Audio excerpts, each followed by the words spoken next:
Yeah, no, this is fine. I like it. I can like hide behind it. It's good.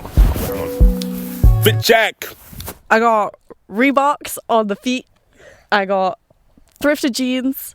This bottom dress on the bottom is from Superdry. This is from charity shop. And all of my jewellery is from charity shops or my mum. Like, even more B-Tech Timberlands than last time. The classic jeans, classic Japanese jacket. The tie, thrifted, very nice. Gift from Nia Banks. And a shirt, thrifted, of course, the eagle. And no hat. And no sunglasses. Okay. Terrible. It's terrible. It's terrible. Welcome to episode 16 Woo! of Japanese. And today we're joined by Esme Grace Fulton. That's me. The G-O-A-T from the Ghost. How are we doing today? I am good. Today. How are you today? I'm splendid. I'm very... It's a very good spot Yes. we have today, guys. Very scenic. Much to look at. Much to ponder. Indeed.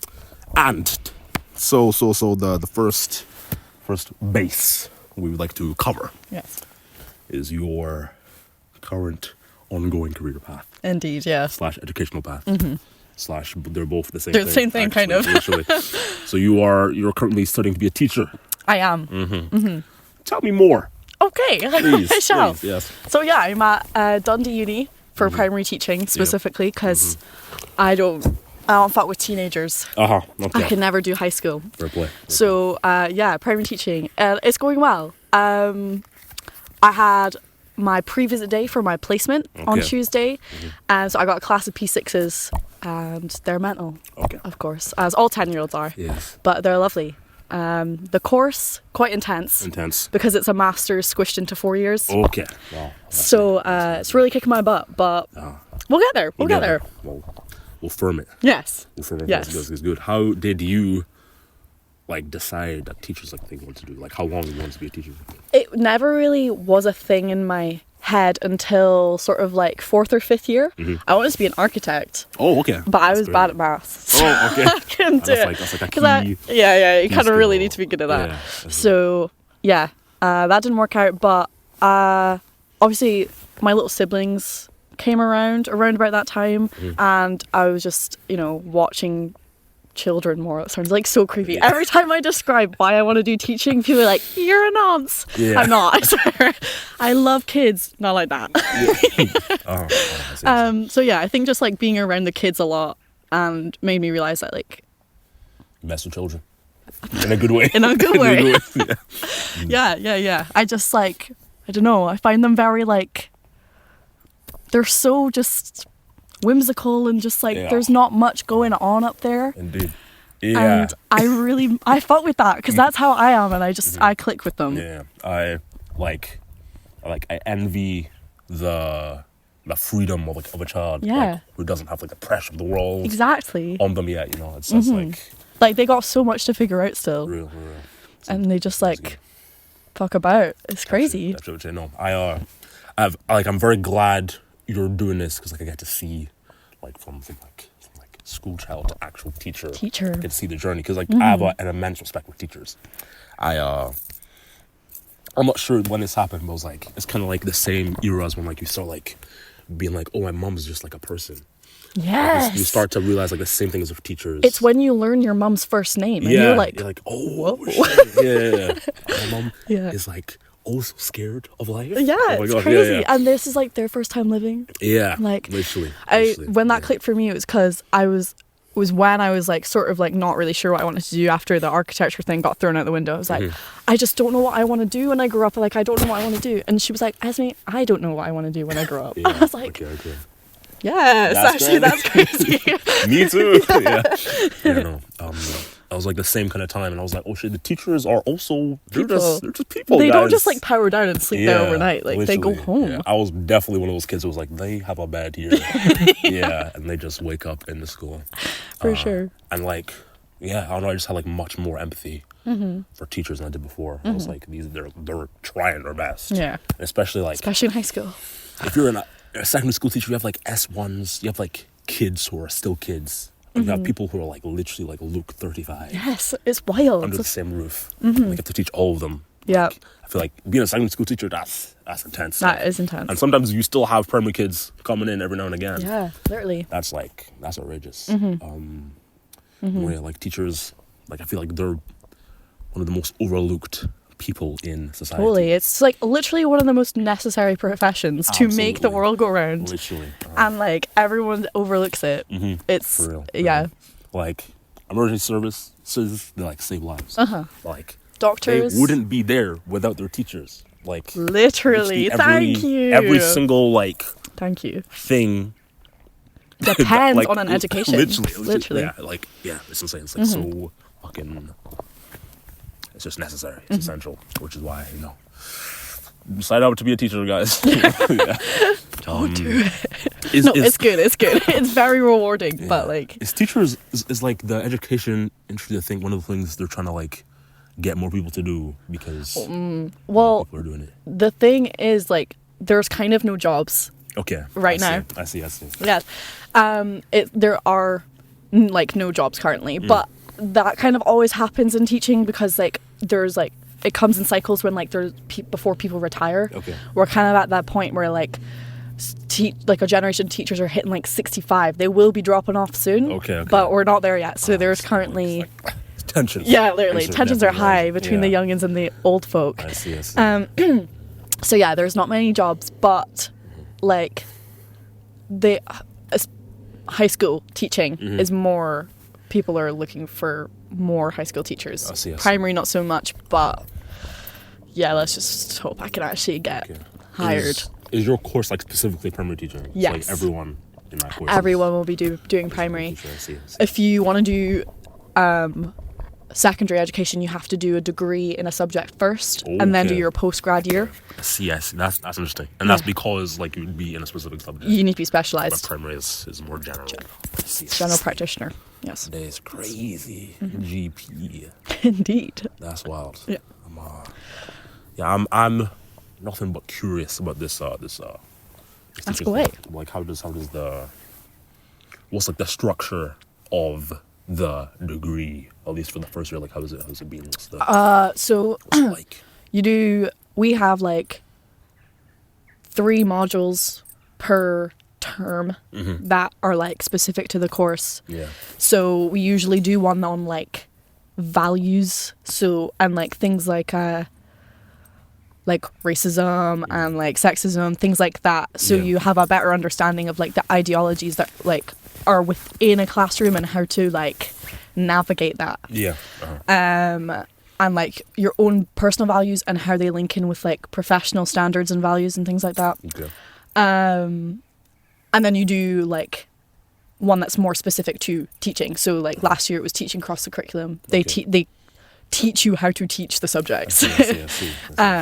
So yeah, it's the same for this term. We've got one that's more like we work with the social work and the community education people to fucking look at the midgies, bro. To sorry, prepping for meals. Yeah, so we work with them to like talk about like bigger social issues. Yeah. And then we also have pedagogy, which is the theory of teaching. Theory of teaching, okay. Yes. I see. And then you do an elective as well. And I'm doing German. And how is German? Bad. Real bad. Real bad, but it's fine. You could survive a week in Germany. No. Absolutely okay. not. Absolutely not.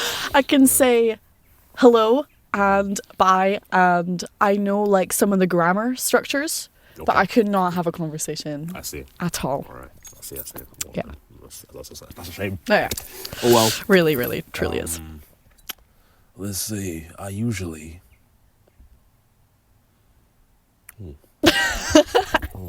No. That I like the joy of the structure of Japanese. Yes, of course. Is there is no structure. Yes. It's very Go with the flow.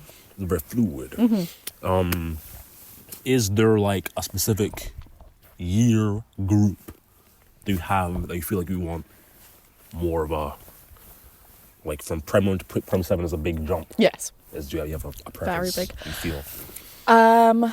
I probably prefer the older years. Okay. Just because I'm quite a sarcastic person. Okay. And you I can see, have I a bit see. of back and forth with like 10, 11-year-olds. They can, you know. Understand humor. Yes, as a there's a concept. bit of wit Yes. there. Yeah. Which does mean you get a bit of cheek sometimes.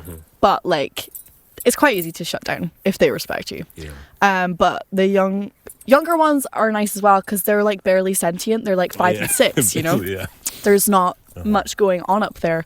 But the middle years, I don't fuck with that because like I think it might just be for me. I don't remember like P3, 4, and 5. That's a it great all point, merged yeah. into one. That's like one area of life. Yes, they're just like, I just skip past that whole, I don't remember it. So there's no like attachment to that. That might be why. But yeah, I just find 8-year-olds so annoying. Yeah, okay.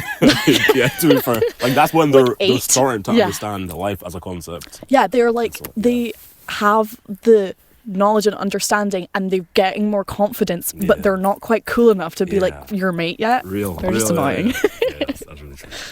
Yeah.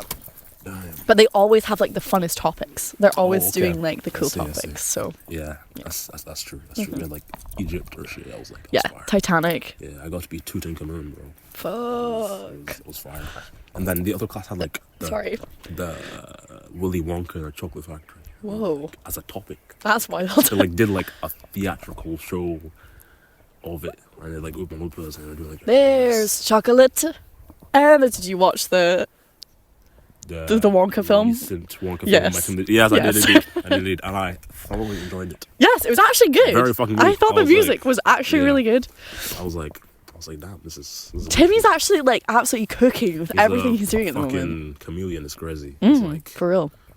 he could do anything. Yeah, he's kind of like modern day Johnny Depp, but without being a creep. Yeah. I appreciate the range. Absolutely. He went from playing a cannibal to Willy Wonka, which Range. is kind of two sides of the same coin when you think about it. So true. Willy Wonka has that vibe about him. For sure. He's Especially in the original. For all we know, Bones All is a prequel to Wonka. Actually. But no, it's good stuff. It's good stuff. What's the outside of university? What's the life? What's the life? What's happening in life? Not much. I quit my job. Okay. In Dundee because I hated it. Okay. And also my old job, one of the receptionists is going on maternity leave, and so they asked me to come back, and I was like, you know what, perfect opportunity because I don't want to be at that one anymore. So I'm back every weekend in Perth, which is nice. Yeah. Get to see the kids a bit more. Apart from that, I've just been hanging out with friends. Yeah, classic. Classic socialization. Of course, yeah. But yeah, I'm trying to take it easy at the moment because like I really went ham in the first term. Yeah. And I kind of burnt myself out. So I'm just trying to, especially because there's a lot more work in the second term for uni and my placement and stuff like that. I just want to take it a little easy, make sure I give myself days off. Indeed. How was like adjusting from like the way school is structured or like the difficulty of secondary school to like going into uni? Like how was it? It was good because you feel the freedom, like, and there's also, I mean, there is kind of pressure in my course to attend because if you have less than 80%, you can't go on placement. Okay. They say that. It's not quite that intense. But like there is, because it's a very practical degree, you do have to be in quite a lot. But I do feel the freedom a lot more. But school, I think, just this, it never agreed with me, like the structure of it. Yeah. So it was a nice change, but I did get a little too relaxed Okay. and I see. missed a little too many lectures, especially for German. I have less than 50% attendance in that. I see. But I actually got one of the highest marks. Okay. That's So- good. That's good. Oh, in German? In German. Oh, okay. That's crazy. Yeah, literally. That's 22 out of 23. That's pretty good. I'll take it. I'll take it. It was actually did better in that than I did in my teaching essays, so that German doesn't bode teacher, well. Yeah. It's specialized. Yeah, literally. But yeah, nah, it's been good. It has been good. It's been very good. Let's see. Let's Rack the brain. look at the brain. While you do that, I'm gonna put my jumper on. It's cold. Like, what's like the? I need to check the camera as well. What's the? Do you have like a roadmap of like where you see like the next step post university? Well, post university, you have to do a probationary year. Okay, what is a probationary year for those who don't know? Yeah, probationary year is basically after you get your degree, you have to teach a class for a year. You're kind of like monitored. You just get people coming in to like make sure you're not crazy and like teaching the kid wild shit. But it's once you complete your probationary year, you're fully registered. You can teach anywhere. Teach whenever. Whoever. So I have to do that. But they can put you anywhere in Scotland. Okay. I think it might be anywhere in the UK because, like I said, jobs little to none. Wales. They are scarce. Yeah. That's crazy. So, yeah. But then, I mean, there's really, like, I can't really plan for it because, like I said, they can put you anywhere. So after the degree, you'll probably just end up somewhere random in Scotland. Yeah. And then hopefully they keep me on after my probationary year because then you don't have to go through the struggle of trying to find a job. Yes, because you have the job already. It doesn't always happen, but sometimes a position opens up while you are there. Okay. Fascinating. Yes. And probationary, like you are technically, like you're employed. So to speak. Okay, I see. It's just a fixed term. Yes. Okay. Yeah, you do get paid for your probationary year. I see. That's very nice. Yes. That's good. It's like a unpaid internship. No. Yeah. Although, I do think we should get paid for placement. That might be an... Yeah, that makes sense, actually. I think it if is you're a a teacher, you know... I think it's a controversial opinion, but I do think students should be paid for placements because it could be minimum wage, it could be apprenticeship wage. But you're learning, you know, and you're working with children. Yeah. You pay for your PVG, like you do your training. Okay, oh wow, okay. Like it, and then to not get paid, I get it's for our education, but you're also like a big helping hand in the classroom. So I see. That makes sense. hot take. You know, what would you say like the biggest misconceptions about like teaching now that you're a teacher, or now that just like macro, you know, people just happen to get wrong? Misconceptions that like there's two ends of the spectrum. You're either really chill and sweet or you're really strict and horrible. Oh, okay. That's not the case. Like, I've literally never met a teacher. It probably felt like that to us in primary school. Yeah. Because like you grasp onto like a teacher's main features and you like really focus in on them. That's all you remember. Yeah. If you want to hate a teacher, you will hate a teacher. For sure. So yeah, but like most of the teachers I've worked with or like seen have a good balance. Like, I'm seeing a lot of tough love teaching styles coming back into play because Gen Alpha are crazy. Really? They're actually crazy. So a lot of teachers are just really straight up with their students now. They'll just be like, hey, like, please stop. I just need you. I can't do this. I literally need you to stop right now because they're just crazy. So is there like things like you're noticing in the the generation that's growing up that like are like very different to like how it was for us, or well, like, I mean, differences? It's very similar in the way they interact with each other, but like the biggest thing I've noticed is like the technology advances, obviously, because they're all very like adapt to working with tech every day. I literally, kid you not, a 10-year-old girl came up to me on Tuesday and was like, can I get my phone out? And I was like, well, it's the end of the day. And she said, like, collect your phone. So yeah, go get it out of the box. She takes out a pink iPhone 15 with like the phone charm and everything. And then she goes back to her desk. She grabs her matching pink Stanley cup. She comes over and she's like, I like your Stanley. My one's pink. She's like, just talking to me all about like crazy shit. I'm like, you're 10. Yeah. No, that's... You're literally 10. Yeah, no. Your iPhone 15 has a bigger number than your age, bro. Yeah, that's That's wild. Yeah, nah. Like it's like weird because like they grew up with like technology it's already developed. For us, we were like everything was developing like, as we were. Yeah, like we saw YouTube go from like dog shit to like the most streamlined thing of all time. Old YouTube actually was terrible, but like so good. Yeah, at the same time. Yeah, it's like they've grown up on TikTok. Like they've grown up with like Skibbity toilet being like the standard. Literally, they're literally it's just brain rot. Yeah. For them is like all they watch. Their brains are literally rot. Like we joke about it because for like we are pretty much fully formed. They're very much not, and like so impressionable, and like it's crazy how like microtrends and things like that are so prevalent for like teenagers and like young adults, but even more so for kids because they just want to have the newest best thing. Yeah, for sure. And I remember that at that age, just wanting to have the cool new thing, but for them it's like phones and like designer clothes and makeup and fucking skincare and shit. I'm like, and they're like growing up with like Temu, so like you could probably get that shit. Yes. Super cheap. And I was like, the thing I was most surprised about with like the new generation, which is like my brother's age type shit, like they low-key like understand stuff way earlier. Like kids that age low-key got good fashion sense. Yeah. It's kind of literally it's like weird. All of the girls were in like flared trousers. And I was like, girl, you're devouring that school uniform today. Like I absolutely love that. Really Me, on the other hand, had woolen tights, skirt down to the knees. Was not cute. Like I wasn't even self-aware for a long time type shit about anything. But like, I feel like because like they've grown up knowing basically everything because they grew up on the internet. Like they're hyper-aware.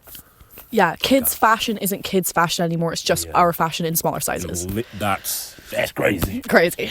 That's literally crazy. It's like I used to wear like I had a Pusheen backpack and I would wear like Galaxy leggings and like the Galaxy mustache top. Like that was cool. That was but they will never understand what we had to live through. Optical illusion hoodie, you know. The tie dye. So much tie dye. 2016 was the year tie dye. Yeah, nah. It's wild. No, it's just everything at the same time. It's crazy. It's wild. It's wild. Yeah. Okay. Kids are like they are still kids in the sense that like they're so silly and goofy with it. Yeah. But they just I feel like they feel the pressure way. Yeah. I felt the pressure at that age, but I can't even imagine what it must be like these days. Like I feel like they know too much. I feel a bit bad for them. Like almost. The innocence is taken away too early these days. Far too early. Definitely. Oof. Crazy. Whew, that was deep. Outside of teaching, what interests you? Do you feel like there's influence from parts of your life that may influence the way you teach? Or do you know what your teaching style is going to be? Type shit. You know? Yeah. Well, I mean, like I was saying, I'm quite a snarky person. I don't mean to be, but like, I can't really handle like the attitude. I don't care for it. Like, if a girl's trying to be sassy to me, walk away. Like, I am not the one. Like, don't play with me because I just don't have the patience for it. I have patience for like behavior that I know needs to be corrected and taught, and you know, things that actually are like need developing. But if they know fine well that what they're doing is cheeky and they're doing it anyway. Yeah. No. Get out. Like, actually leave. So, yeah, I think and it helps having younger siblings. I feel like... It's like a case study. Yeah, I feel like I've had some training. I know how to handle, like, a brat, let's say. I see. I don't like using that word, but, like, for the sake of the argument, like, a little, like, someone who's just likes to take the piss a bit. which they often do. And I was speaking to my mentor, and I realizing, like, when I was in my work experience in 6th year, I was very, like, forgiving if a child was like, oh, I don't know how to do it, or like, I would really be like, that's okay, and like sit down and take the time to go over it. Yeah. But half the time they do know how to do it. They just can't be arsed. They just want you to do it for them.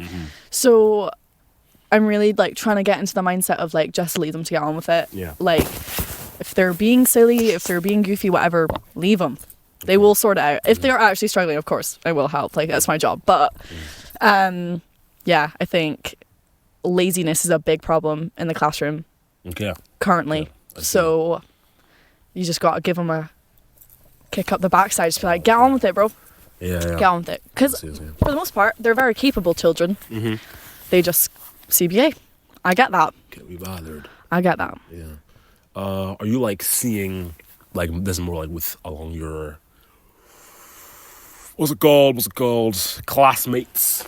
Yes, like, my peers. Yeah, your peers. Are you, like, seeing, like, teacher archetypes emerge? Or, like, seeing, like, oh, this person's going to be, like, he's going to be the classic strict. Yeah. Like, to be fair, like, I feel like there's a lot more room for personality in teaching now. Oh, okay. It used to be a lot of, like, you were a certain type of teacher. Like, you were the nice one, you were the strict one. Okay. Yes.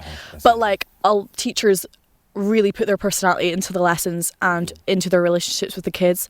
And I think it's more effective because the kids know that you're, like, being yourself. You're authentic. Like, you're down to earth, and you're, like, that's actually how you are. You're not, like, faking a nice personality with the kids. Like, you're just being straight up with them. I think they appreciate that more, especially the older ones. Yeah, for sure. No, it's like strange when, like, I don't know, when maybe like in S1 you have a teacher like, but then, like, you just have a chat with them. Yeah. And you're like, oh, it's just that you just a guy. Person. Real. I don't know, like, shit they like to do in their spare time. Hobbies and that. Imagine having a life outside of your job. I know, literally. Nah, for sure. On that topic, what, like,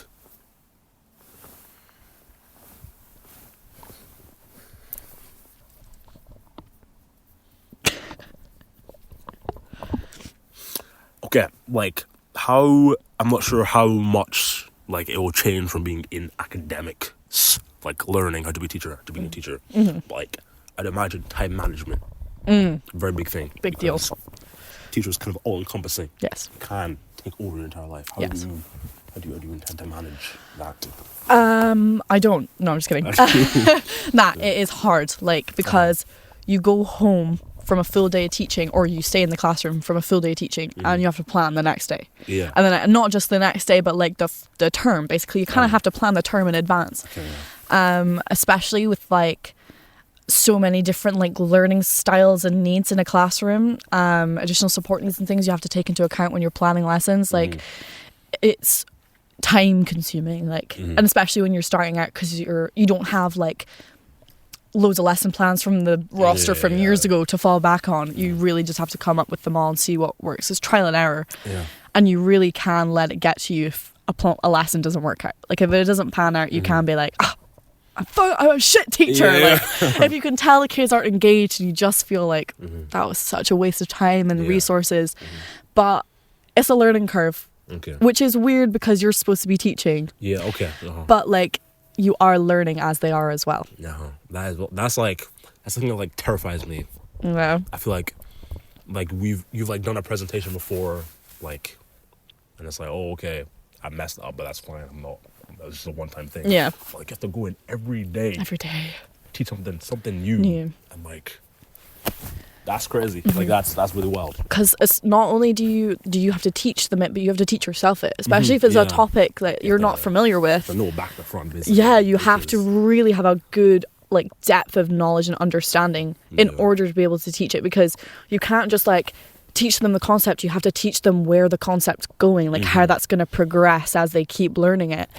So you really have to have, like, a further, like, a more complex understanding than people expect you to, because you're just teaching kids, like, they're literally like 8 or 9, but you do have to have all of the knowledge up until, like, high school level, because that is where it's going.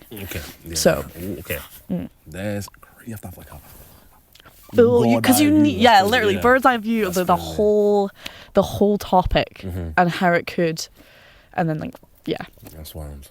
Or I'm not sure if you know this yet, but like our topics like do you get to choose a topic as a teacher, or is it like assigned to like the school or? Well, you have a curriculum you have to follow. Okay.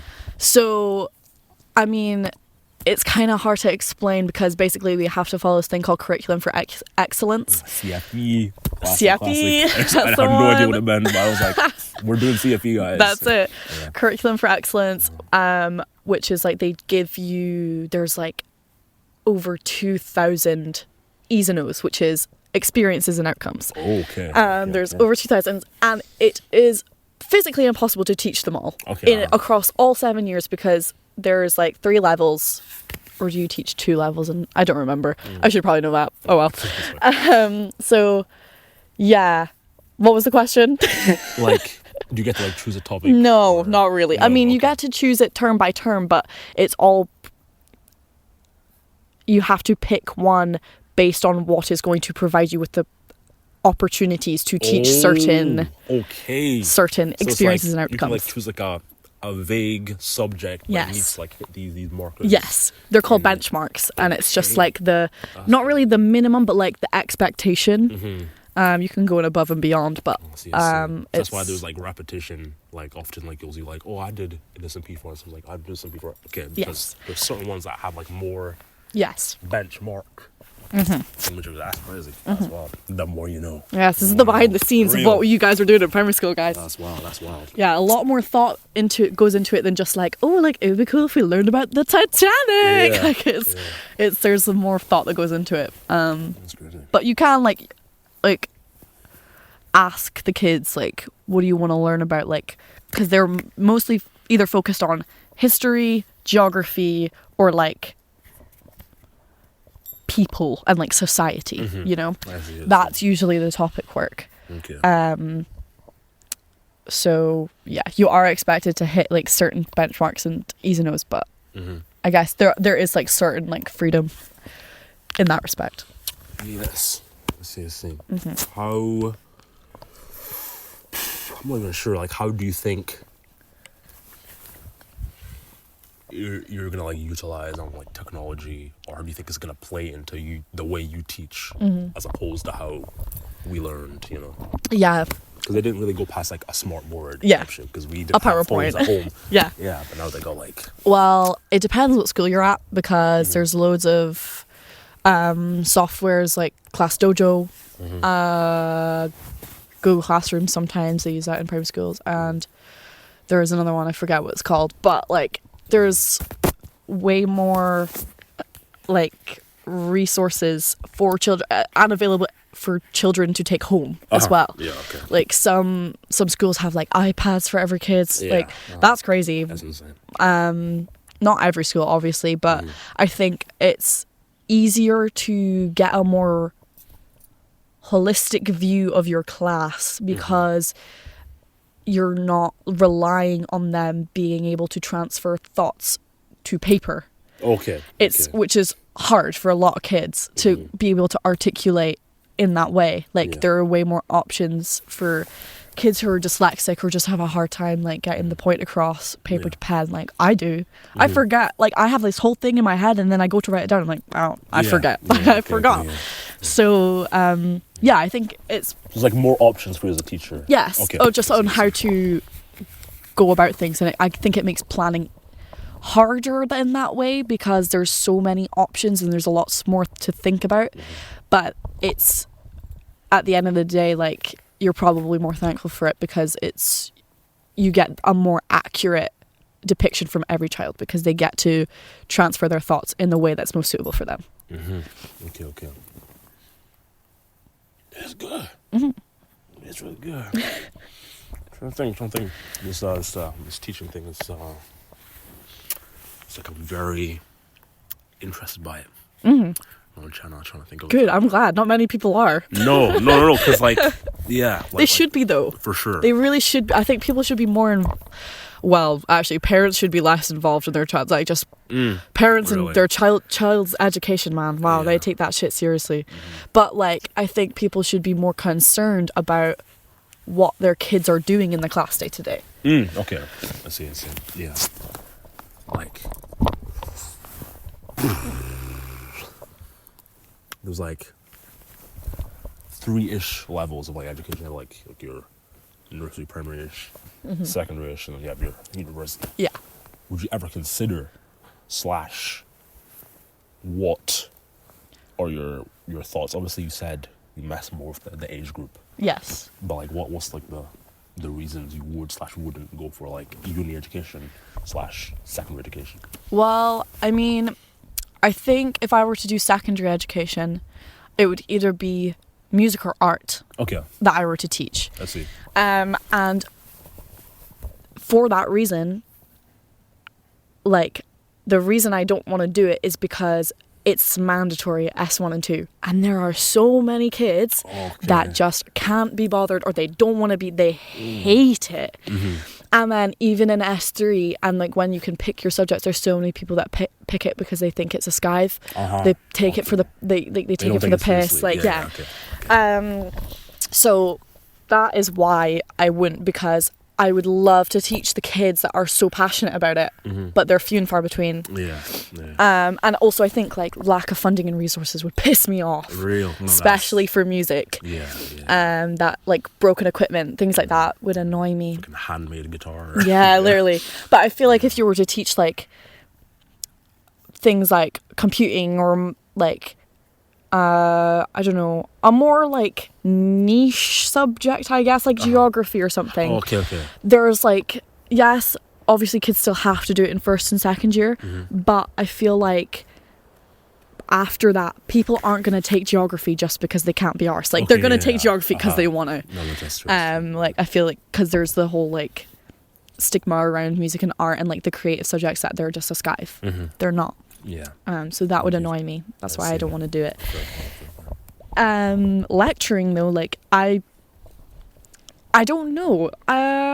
It's a lot of theory, and the theory is not my strong suit. I feel like when I'm in front of kids, like that's where my natural talents lie, is being able to like communicate with the kids. But I think like if I were to ever fancy a change, I would either try and get into a head teacher role, or I would maybe look into lecturing, because you know it would be cool to like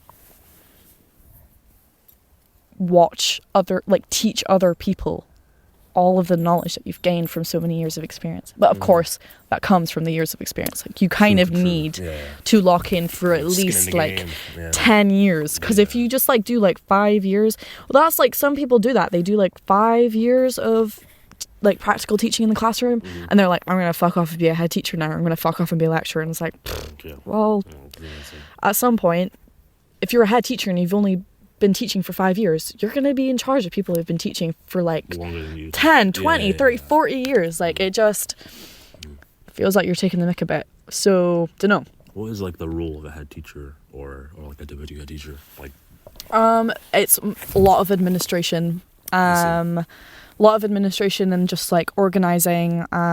They also like very occasionally do like supply work if a teacher is ill or whatever.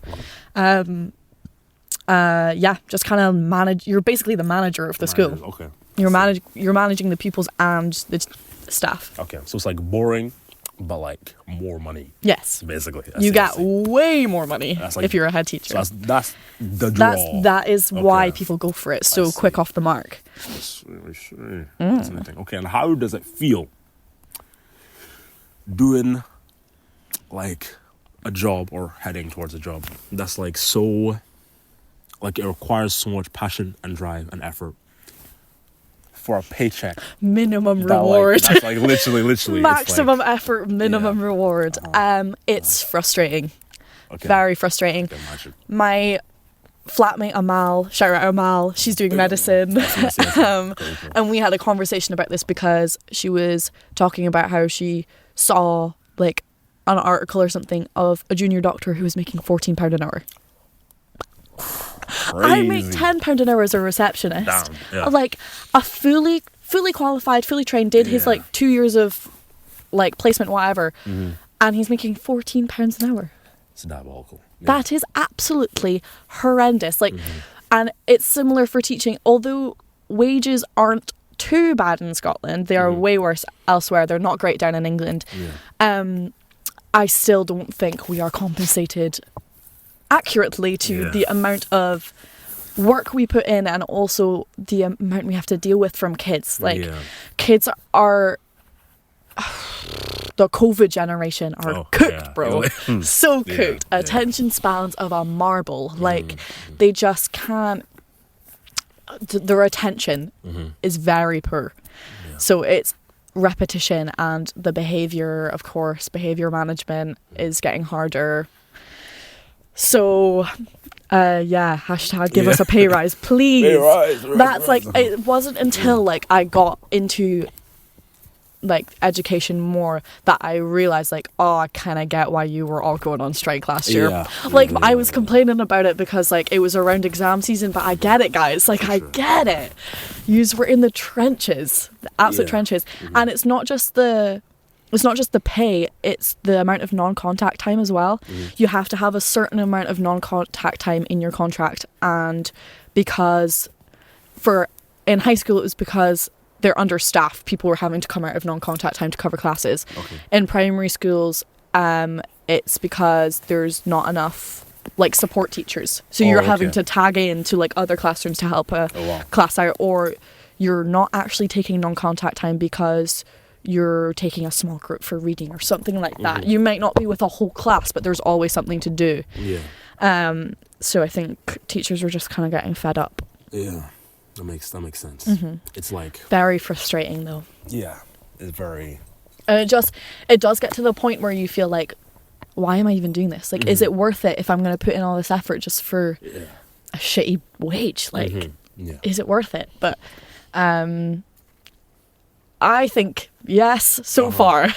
My opinion may change, the but scale is, I see. Once I get in the job, we may think differently. But currently I'm like, because it's not just about the fiscal reward, it's also about how rewarding it is to see the children progress and like how they grow over years.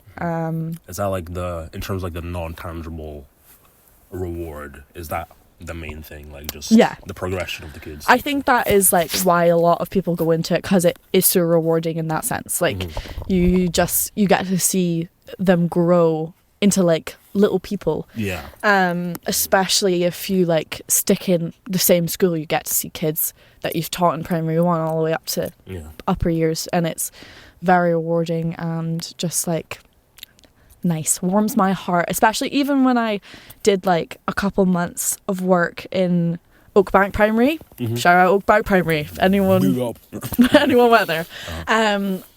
Like I did experience from September until April, and seeing them how they progressed from the start of the year to the end. Like they'd grown so much, and they were so more like with it and on the ball with everything that we were teaching them. So that was like kind of the confirming moment where I was like, this feels good. That feels good. That feels good.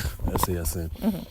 Do you think there's like any, what's like the main thing that you think has to or should improve structurally, like that's part of the current fundamentals of teaching that need to change potentially? I think it kind of depends class to class. I mean, like over the board, I just feel like behavior is such a big issue. Like, like some of my peers were telling me about their placements, and the kids that were in there, like some are violent, some can't be around like certain other children in their classroom, and it's like, and it's classes are overcrowded. This is another reason why there's no jobs, because they won't build more schools. So all the classes are at capacity of like 32, 33 even sometimes, with one person. And let's be real, she's usually like a little woman. Like, she's just a little like woman with like 33 maniacs screaming, like attacking, verbally abusing. Like it's just, I feel like support, not just in the classroom, but for teachers outside the classroom, because it can really affect mental health. Like, imagine. when you feel like you're giving your all to something and you're just not seeing anything in return, because the kids are just like so crazy. Yeah. So I think behavior management, but I don't really know how. Like more of a societal thing than a. That's kind of down to the parents. Sort it out, guys. Yeah. Like, I just feel, please, your children are crazy. It's more of a societal thing in that they have no focus and no retention. Mm-hmm. They just don't really want to be there. No, I see. So yeah, I think support and for like behavior management, and smaller classes. Smaller classes would be absolutely excellent. Like the difference of teaching a class of 30 to a class of 25 is huge. Okay. Like, you don't expect just five more kids can really make or break the class. Okay, like, I'm quite lucky my placement class is 24. Okay. Which is really small. Yeah. I don't think I've ever been in a class like that until like secondary school. So. Yeah. So like, but like some of my friends are in classes of 33 and it's just so overwhelming. That's almost 40 children. You can't know that many names. No. Actually. Yeah. Like, I can't remember all of that, and it's you are expected to have such a personal relationship with them and their families and know everything about them, all their needs, requirements, whatever. You're just one person at the end of the day. Yeah, the pressure is outrageous. But they won't build more schools, which is another reason why jobs are in such short supply at the moment. I didn't even think about that. Yeah. Because, like, it's crazy that you can spend all this time doing all this shit. And, like, there's still not a school for you to actually go to at the end of the Literally. day. So you can literally be putting the fries in the bag. Yes. You could be teaching. But that's wild. Well, that's the thing. It's the same with doctors at the moment as well. Like, there are qualified doctors, but like they're just not willing to pay them. Yeah. Same with teachers. They're just not willing to build more schools, put in the money and pay them. Because it's all tax funded. Yeah. So it means the kids have a worse education. Exactly. It's literally a lose-lose. It is literally a lose-lose, because it's bad for the teachers and it's bad for the kids. Like, they're not getting a good education. No. Those are the kids that are going to grow up to be good people or bad people, depending on the education you give them. Exactly. So it's, exactly. Yeah. Interesting. Fascinating stuff. It's definitely a flawed system, but I'm not really sure how you would go about correcting it, because, it's very similar to healthcare in that it's free, but at what cost? Well, free. It's taxed, but you don't have to pay pocket to to the school to send your kid to school in the same way you don't have to pay the GP when you have an appointment. But like, would you rather not pay and have like mediocre healthcare and education, or pay and it be up to a good standard? It's that whole debate. Okay, and how that's the thing. I'm not sure, once again, how much you know about this with like private schools, privatization, and like, I don't know, more funded schools and then like just normal public schools. Like, does the pay change for the teachers? Yeah. It does, okay. Yeah. It depends what you do. And it's more like based on how long you've been there. Like, it's there's more of like a hierarchy in private schools. But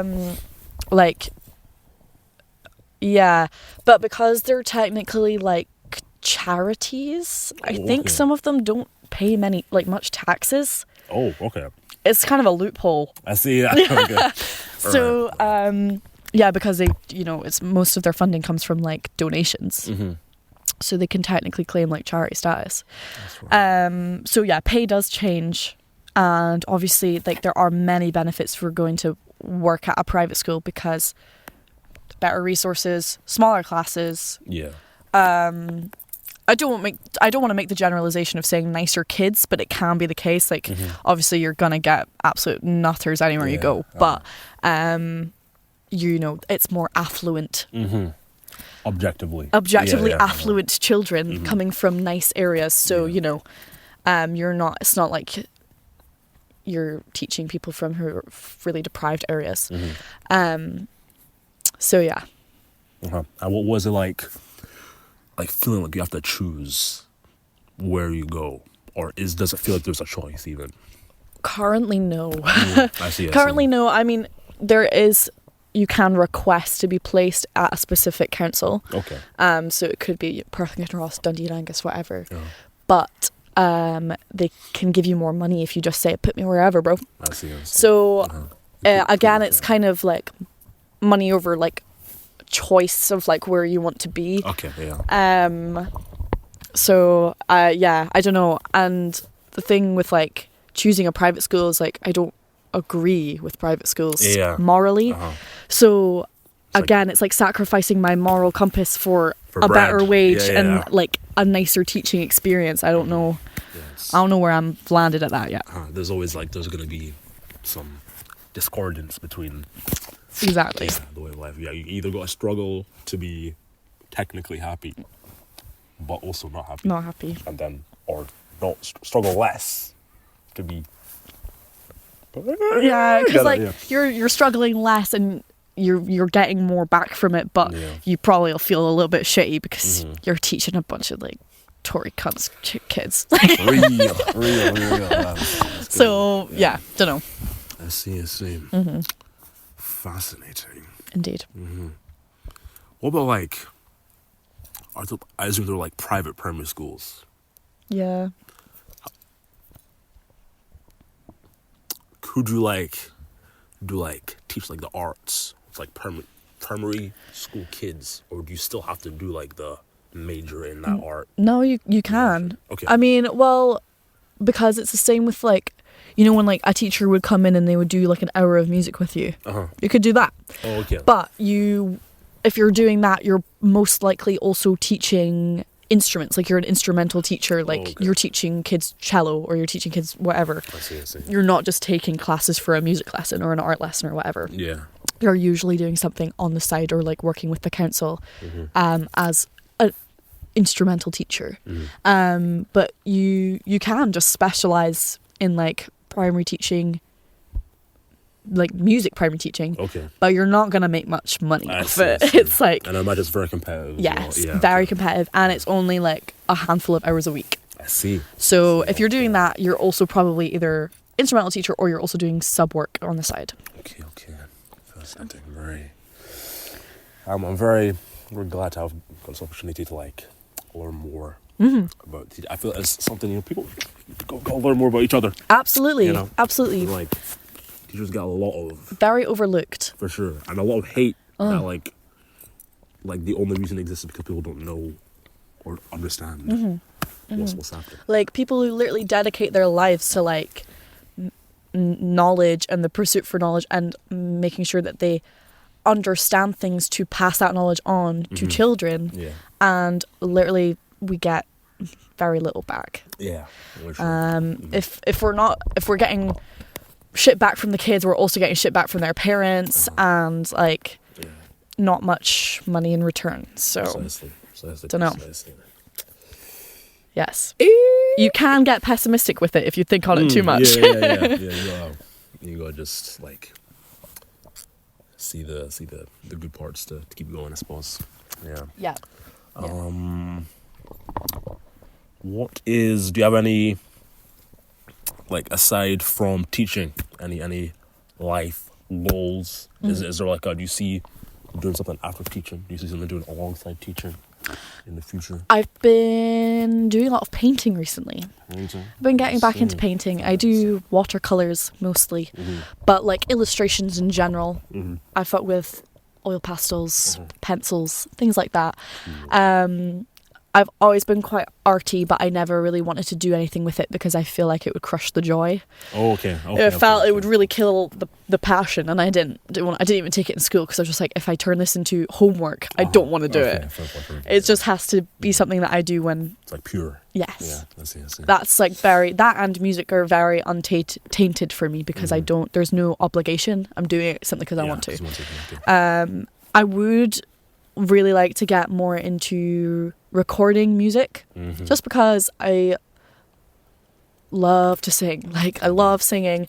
If I could make money off of it, I would, but so it's even more competitive than teaching. It's so unrealistic. So I'm not gonna go near it, but like I would like to just do it casually when I have the time. I don't have the time currently, but eventually, once I find myself with weekends to spare, that would be esme album on the way. Yes, 2027. Yes, please, that would be excellent. Once I'm a bit more settled into teaching, I would quite like to do that.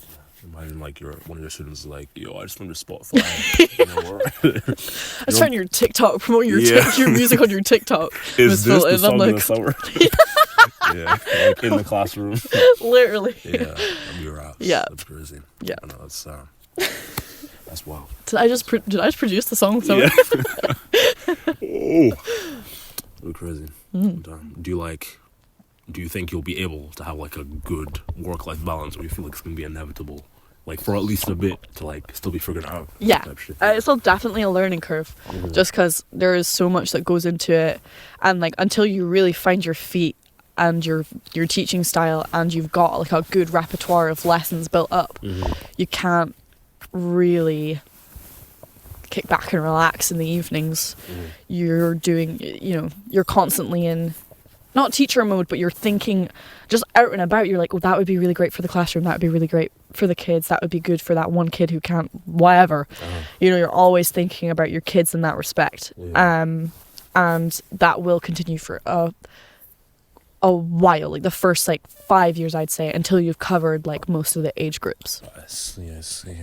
It's like a constant Venn diagram. Yes. Of shit, just like inhaling life. Yeah. I see. Okay. Rightio, that's most of the meat of Good. the podcast. Good. By the way, that's fantastic. Teaching. Excellent. Teaching has been completed, guys. Yay. What have you been consuming outside of the education sphere? What's been on the eyes and the ears? We'll be watching. Lots of Glee, doing a rewatch of Glee at the moment. Okay, I've never actually seen it. Yeah, don't. Oh, okay. It's not good, and I don't recommend it. I'm just so deep into it, I can't. Okay, you can't stop. I can't stop. I've watched it like 3 times now.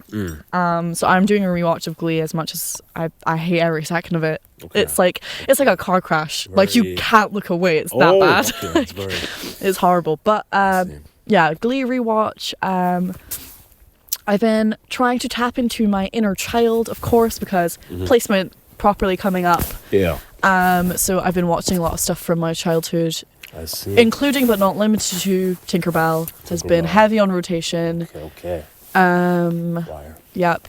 Super fire. And like all the cartoons I used to watch as a kid. Adventure Time, Regular Show, Amazing World of Gumball. These are bangers. They're absolute bangers. Lego Ninjago. Oh! That's a fire. Fire. So, yep. Old Ben 10, things like that. Okay. Music-wise, a lot of like stereotypically summer tunes, just because I'm missing a bit of warmth. It is freezing, right? I just start shivering there. I'm like, I don't know.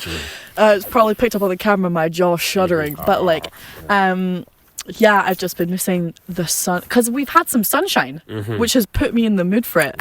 But it's still cold as balls. Temperature is not. So, specifically a lot of Channel Orange, Frank Ocean album. I'm more of a blonde girl in general, but it's a summer feel. The warmth, exactly. Yeah, of course, SZA, her new album, SOS Deluxe. Gorgeous stuff. A lot of James Taylor. Some like old country. And Smashing Pumpkins. I see. Okay, guys, this is potentially the best guest I have for this segment. I don't remember. I think we added this segment when Marcel came on. Where's my phone? But she knows what's coming up, because she is this person, Esme, right here. Me. Found it. The vocabulary that comes out of the jugular of Esme is so eccentric at times. It can be. It really can be. I'm not sure if I've pulled out anything completely crazy this evening. Over this, yeah. It's maybe been quite tame just because we've been going over some For sure. some Pretty heavy menial stuff, stuff, heavy you know? topics, Yeah, you know. yeah. But when we get silly with it, we get real silly with it. Yeah. So okay. So this is gonna be potentially the best segment we have of this ever. So word of the day. We have a few. we have a For the few. first time. Yes. Please present your words. Absolutely, I will. Okay. So my first one, quite known. I feel like people will probably know this. Okay. Reverie. It's French, Okay. and it's like a daydream, being lost in your thoughts, in your mind. I see. That is one of my favorites because I'm doing a lot of daydreaming at the moment because I'm on public transport. I see. Yeah. Okay, you have to figure out what you're gonna do. Exactly. I spend a lot of time, you know, just in my own thoughts. I see. And they've actually been good recently, That's which is fantastic. always pleasant. That's very nice. Another one. Another one. Okay. Scrolling through like 9 gazillion. Yeah. Okay. This one's actually kind of crazy. Hiraeth. Now this is, I think that's how you pronounce it. Hiraeth, perhaps. It's a Welsh word, Okay. and it means a homesickness for a home which you cannot return, a home which maybe never was, the nostalgia, the yearning, the grief for the lost places of your past. Jesus, that's crazy. That's Yes. And I've been feeling that a lot recently, just because being away from home, I get the feeling of like, oh, I just need to be around. you wish you were there. Yes, Can't be there. University. Yes. But I also am quite like intrigued by the premise of like feeling nostalgic and missing a place that doesn't necessarily exist. It's like a state or like something that you can't go back to, or maybe you were never experiencing. Yeah. But you just It's like an indescribable feeling. feel that longing, bro. Yeah. I have one more, and I think it'll round off very nicely. Okay. Logolepsy, which is an obsession with words. Okay. Fair play. Yes, those are mine. I like the way logolepsy. Logolepsy. As a nice. Logolepsy. Do you have any? That's what I have. One word. This is a word I have always loved, despite knowing the meaning for a long time. And the word is clandestine. That is a good one, to be fair. Something to do secretively, you know, like a clandestine operation, like Mission Impossible type shit. You know, I'd hear Tom Cruise say, "There's a clandestine operation happening on the West Front." I'm like, what the fuck does that mean? It sounds fucking tough. Clandestine. Like fucking clandestinely. Yes. Those words have like the C's, like centrifuge, centigrade. Yes. Those kind of words. I have no idea what they mean. I mean, it sounds They're cool. fun. I like the sound of it. They're fun. That's got serendipity vibes. That's a good one. That's a banger. That's up. Serendipitous. Bonga! Yeah. Yeah, totally. For sure. Absolutely. Yeah. Right. Shout outs. Any shout outs? Any people you want to big up? Any things that you like? Wait, you go first. Okay. Fuck.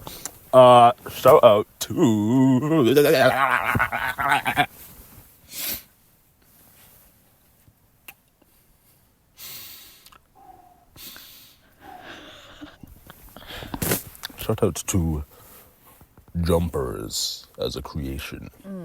It's been a long time since I've worn a woolen jumper. The last time I wore a wool jumper was when I wore the freak jumper. Yeah, can I have that, please? Yeah. I made it for Esme like last year. For my birthday, the green freak jumper. It's been chilling in my wardrobe for ages. I was like, okay, I need a fit for this cinematography experiment. The green was popping. Of course. However, I've not worn wool in a long time. I was like, oh, this is some nice feeling. It's cozy. I need to get back on that. I've only been wearing like, my mom gave me a snood for Christmas, like a blanket hoodie. And I was like, it's actually very good. I was like, and then I put it on and I was like, okay. Nice. Yeah. It's actually really comfortable. Yeah, fair enough. Fair dudes. Yeah, fair play, mother. You played the cards. Fantastical. Indeed. What's the shout outs? I would like to shout out my lecturer, Eddie Valentine. That's a fire name. I know, right? Gosh. He, wow. simply because I know he would love to be on a podcast. Oh, okay. He can yap for Great Britain. Really? My goodness. I see. He just has the most incredible stories and will go on tangents for days. You get on excellently with him. That's fantastic. So I will shout out Eddie Valentine, and I will also shout out cheese sandwiches, because I've actually really been loving a cheese sandwich recently. Like every day for lunch, cheese sandwich. Yeah. There's something nice about the simplicity of a cheese sandwich. Yeah.